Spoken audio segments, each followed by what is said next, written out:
Le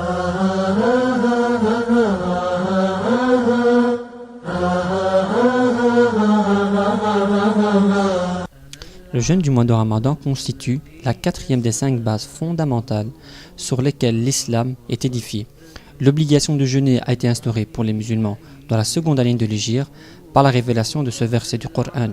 Ô les croyants, on vous a prescrit as-siyam, le jeûne, comme on l'a prescrit à ceux d'avant vous, ainsi atteindrez-vous la piété. Sourate 2, verset 183. Allah Azza wa Jal a privilégié le mois de Ramadan parmi tous les mois de l'année. Hafid ibn Kathir cite la parole de Qutada. Allah Azza wa Jal a, en effet, différencié certaines de ses créations. Parmi les hommes et les djinns, il a choisi des messagers. Il a accordé une vertu spéciale à son dhikr sur toute autre parole. Il a choisi parmi la terre les mosquées, parmi les mois le mois de Ramadan et les mois sacrés, parmi les jours le vendredi et parmi les nuits Laylatul Qadr, la nuit du destin. Par conséquent, respectez ce qu'Allah Azza wa Jal a honoré, car en vérité cela fait partie des traits propres à l'intelligent. La raison en est que le mois de Ramadan est un mois de jeûne, de lecture du Coran, de pardon, d'affranchissement de l'enfer, d'aumône, d'actions décuplées, de péchés expiés, d'invocations exaucées et de démons enchaînés. Le mois de Ramadan a des mérites exceptionnels et ceci confirmé par les hadiths. D'après Watila, le messager d'Allah sallallahu alayhi wa sallam a dit: les feuilles d'Ibrahim alayhi salam ont été révélées la première nuit de Ramadan.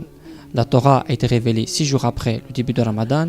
L'Évangile a été révélé 13 jours après le début de Ramadan. Le Zabour, quant à lui, a été révélé 18 jours après le début de Ramadan. Enfin, la révélation du Coran a été révélée 24 jours après le début de Ramadan. Hadith qualifié de fiable par Sheikh al-Albani rahmatullah alayhi et rapporté par Ahmed.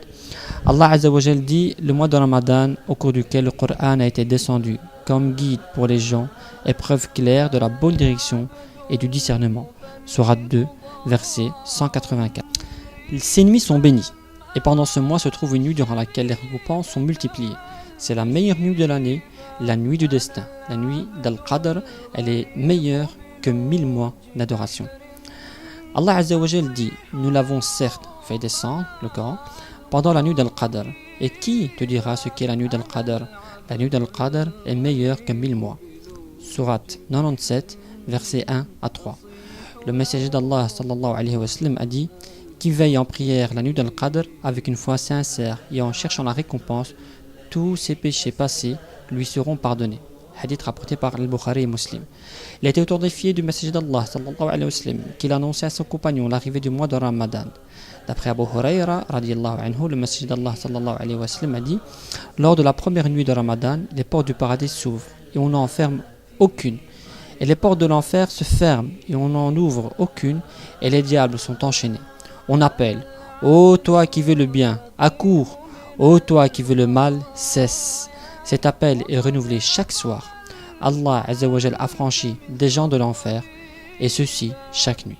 Rapporté par Tirmidhi, Ibn Majah et authentifié par Sheikh al-Albani rahmatullah alayhi. Le mois de Ramadan est un mois de pardon.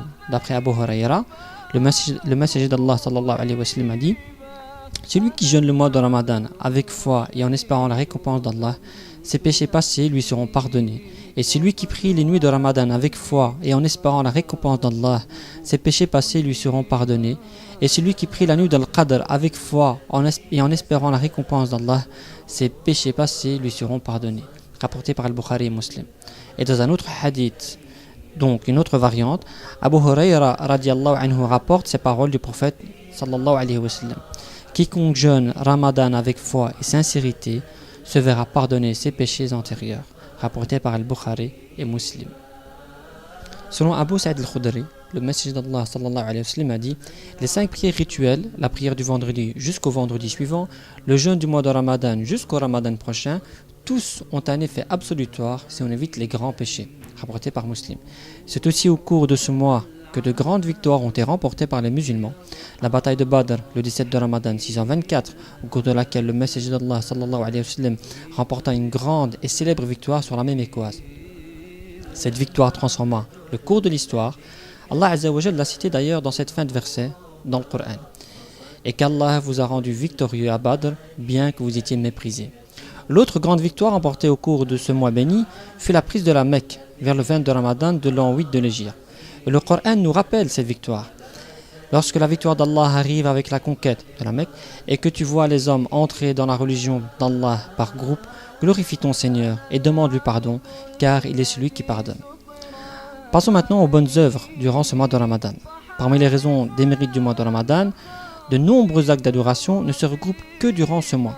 La charité, la prière de Tarawih, la lecture du Coran, la Umrah, la retraite spirituelle, i'tikaf et d'autres actes de culte.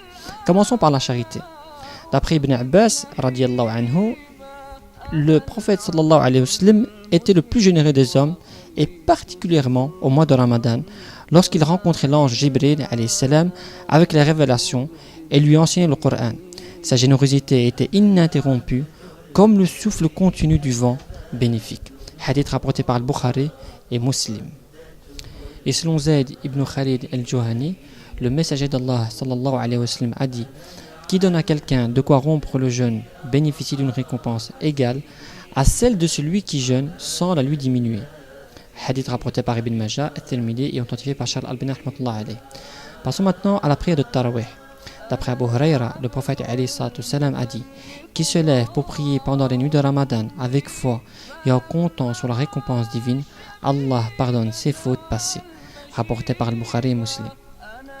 Le prophète alayhi salatu salam dit également: toutes les fautes passées sont pardonnées à celui qui passe la nuit du destin en veillée pieuse avec foi et espoir de récompense. Hadith rapporté par Muslim. Et selon Abu Dhar, le prophète alayhi salatu salam a dit: si l'homme prie avec l'imam jusqu'à ce qu'il parte, on lui écrit la prière d'une nuit entière. Rapporté par Ibn Majah et bien sûr authentifié par Cheikh Al-Albani rahmatullah alayh.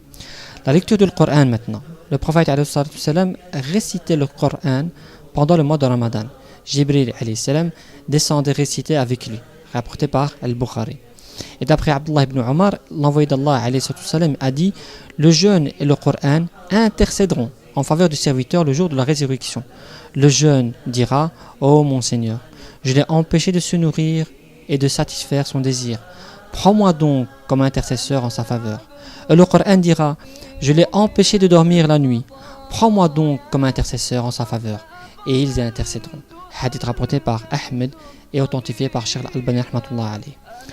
Bien sûr aussi parmi les actes méritoires, la visite de la Mecque, la Umrah, donc c'est-à-dire le petit pèlerinage, se fait en tout temps, mais elle est hautement recommandée pendant le mois de Ramadan. Selon Ibn Abbas, radiyallahu anhu, le messager d'Allah sallallahu alayhi wa sallam a dit: une Umrah pendant le Ramadan vaut un grand pèlerinage en ma compagnie. Hadith rapporté par Al-Bukhari. Et d'après Abu Huraira, le prophète alayhi salatu salam a dit: la Umrah est absolutoire durant le temps qui la sépare de la Umrah suivante. Hadith rapporté par Al-Bukhari et Muslim. Enfin, la retraite spirituelle, qu'on appelle aussi l'I'tikaf, d'après Aïcha radiyallahu anha, le messager d'Allah sallallahu alayhi wa sallam faisait l'I'tikaf les 10 derniers jours de Ramadan jusqu'à ce qu'Allah prit sa vie. Hadith rapporté par Al-Bukhari et Muslim. Maintenant, passons aux pratiques recommandées durant ce mois de Ramadan. Donc, le premier point, ce serait de rompre le jeûne aussitôt que le soleil se couche. Car d'après Sahl ibn Sa'd, le prophète alayhi salatu salam a dit: on ne cesse d'être dans la bonne voie tant qu'on s'empresse de rompre le jeûne. Hadith rapporté par Muslim. Deuxième point, rompre le jeûne avant la prière du Maghrib. D'après Anas radiyallahu anhu, le prophète alayhi salatu salam rompait le jeûne en prenant des dattes avant de prier, sinon quelques gorgées d'eau. Hadith rapporté par Ibn Hibban et authentifié par Cheikh Al-Albani rahmatullah alayh. Troisième point, invoquer Allah au moment même de la rupture du jeûne. Car d'après Ibn Omar, le prophète alayhi salatu salam disait lors de sa rupture de jeûne: la soif est partie, les veines sont humides, et si telle est la volonté d'Allah, la récompense est assurée. Hadith rapporté par Abu Daoud et authentifié par Cheikh Al-Albani rahmatullah alayh. Et d'après Abu Huraira, le prophète alayhi salatu salam a dit: n'est pas repousser la demande faite par le jeûneur au moment de la rupture de son jeûne. Rapporté par Ahmed et authentifié par Cheikh Al-Albani rahmatullah alayh. Dans une autre narration, 3 personnes ne voient pas leurs invocations rejetées: le jeûneur au moment de la rupture du jeûne, le dirigeant juste et l'invocation de la victime. Hadith rapporté par Ahmed et authentifié par Cheikh Al-Albani rahmatullah alayh. Enfin, le dernier point de toutes ces pratiques recommandées, prendre le suhour et le retarder. D'après Anas, le prophète alayhi salatu salam a dit: le suhour est tout entier bénédiction. Ne le délaissez pas, prenez-en ne serait-ce qu'une gorgée d'eau, car Allah Azza wa Jal envoie sa miséricorde et les anges demandent le pardon pour celui qui prend ce repas. Hadith rapporté par Al-Bukhari et Muslim.